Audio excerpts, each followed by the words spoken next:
So you've been looking at BYD sharks and wondering about fuel economy in Australia and you're not too sure. I test drove one of these cars and it's a phenomenal car, but just wanted to kind of really suss out a little bit more about fuel economy because it's a little bit of a taboo topic and lots of people are saying the fuel economy is bad and all that sort of thing. So I just made a quick calculator in my lunch break to kind of break down some of the details around BYD fuel economy. Now, I asked a couple of people on Facebook to send me up their combined totals, so total mileage, total fuel used, and total kilowatt hours of charge delivered. And then I've put this calculator together. So this person travelled 22,000 kilometres, 815 litres of petrol, 4,061 kilowatt hours. I've put the fuel in at $1.70. Obviously, you might want to average out if fuel's fluctuating a lot, but that's reasonable for E10 or 95 where I am. And I put the charge cost at 8 cents per kilowatt hours. So that spits out that the combined usage is $1,593 on petrol, $373 on electronic charging. I have added 15% software error into the BYD fuel calculation because from user reports it looks like it's about 10%.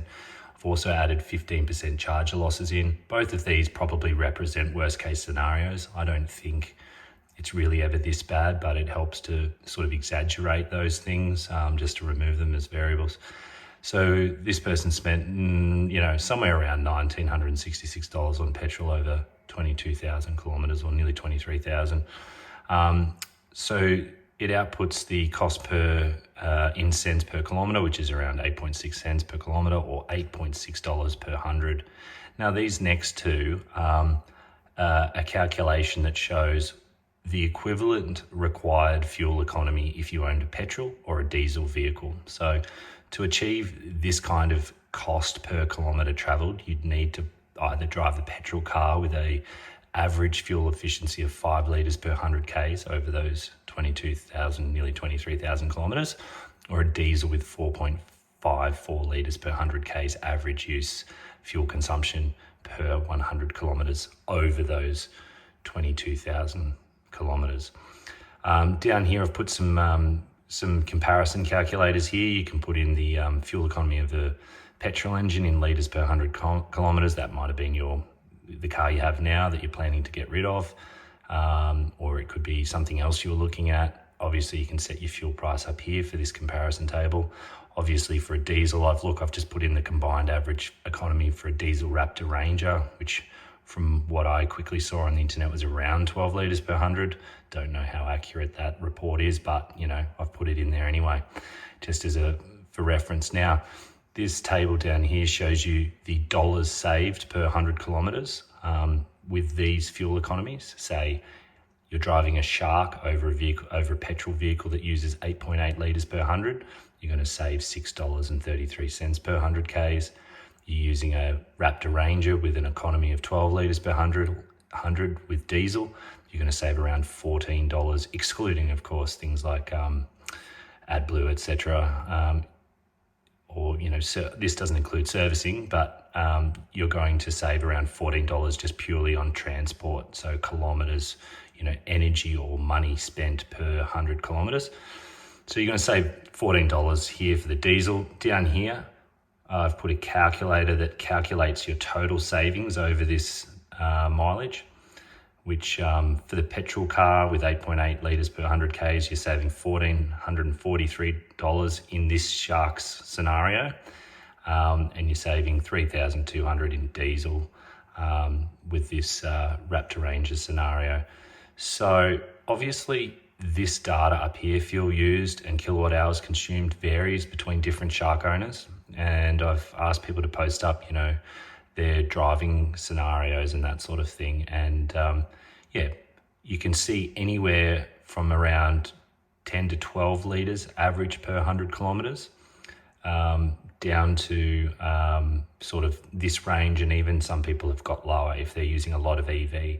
Now, there are other things to consider. Some people are paying 25 cents a kilowatt hour for their electricity. Some people are paying nothing. You can adjust all these things and kind of look at different scenarios. But We expect a hybrid ute to deliver a little bit of savings, and I've plugged about 5 or 6 different mileage scenarios. Someone had 60 something thousand Ks on. Their combined fuel use came out around $12 per 100 kilometres. It came out around $20 per 100 kilometres, or a equivalent petrol use of about 12 litres per 100 kilometres. So it depends on what sort of work you're doing, but when we compare this to the similar dual cab utes in the range, excluding towing efficiencies, the BYD still looks pretty good. But I've linked the free Google Doc, which is downloadable. If you've got Excel or if you've got Google Spreadsheet, you can have a play around with it. As I said, this does include 15% software error and 15% charger losses, so it is an exaggerated kind of estimator, just to represent moderate to worst case scenario. Have a look on the forums or on Facebook and see what people are reporting as their total combined litres used and kilowatt hours of charge, and look at local petrol prices and electricity prices in your area, and you might find this interesting. This can obviously be used for any hybrid car you're looking at, not just a BYD Shark, but that's what I'm interested in at the moment. And I wanted to kind of get some real world data on, how much money am I going to be saving compared to my current car. To put it in perspective, my current car uses around 16 litres per 100 Ks around town, and anything down to about 7 litres in town. And you can see by changing that, significant fuel savings over 20,000 Ks. So yeah, have a look, let me know what you think. It's just a really quick little bit of simple maths, but putting it in this visual format might help you, feel better about buying a Shark, or or whatever other hybrid or other vehicle you're thinking about buying in terms of the cumulative cost benefit.